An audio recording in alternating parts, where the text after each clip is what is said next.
Hello बच्चों, let's read this question. So this question says a force has, force के पास है, ठीक है। अब देखिए आपको फोर ऑप्शंस गिवन कर रखे हैं, magnitude only, direction only, both magnitude and direction, and D is none of this. Alright, तो चलिए बच्चों इस क्वेश्चन को हम स्टार्ट करते हैं।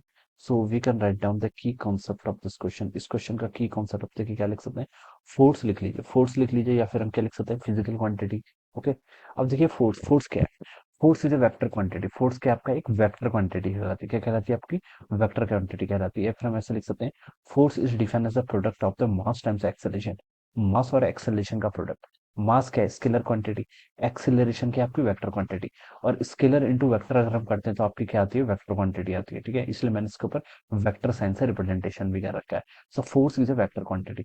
और कोई भी अगर वेक्टर क्वांटिटी होती है, वेक्टर क्वांटिटी के पास देखिए क्या क्या होना चाहिए, magnitude as well as direction, ठीक है। वेक्टर क्वांटिटी के पास क्या होता है आपका? मैग्नीट्यूड भी होना चाहिए एज वेल एज क्या होना चाहिए आपका? डायरेक्शन, ठीक है।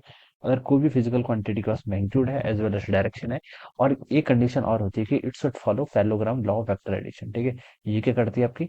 पैरेललोग्राम लॉ ऑफ एडिशन को क्या करती है आपकी? फॉलो करती है। तो हम क्या बोल सकते हैं, that quantity is called our vector quantity. ये क्वांटिटी क्या कहलाती है आपकी? वेक्टर क्वांटिटी कहलाती है, ठीक है। जैसे मैं एग्जांपल लेता हूँ कि अगर मेरे पास एक ऑब्जेक्ट है, if I have an object, और मैं उस पर 5 न्यूटन का फोर्स लगा रहा हूँ, ठीक है। तो अगर मैं ऐसे स्टेटमेंट बोलो कि we have an object and we are applying 5 newton force on it, ठीक है, तो ये स्टेटमेंट आपका कंप्लीट है, ठीक है। 5 न्यूटन आप किस डायरेक्शन में लगा रहे हैं, आपको ये भी क्या करना पड़ेगा? स्पेसिफाई करना पड़ेगा। क्या करना पड़ेगा? स्पेसिफाई करना पड़ेगा।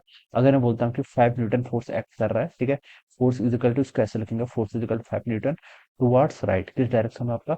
राइट डायरेक्शन में एक्ट कर रहा है। तो अभी स्टेटमेंट क्या आपका कंप्लीट है, ठीक है।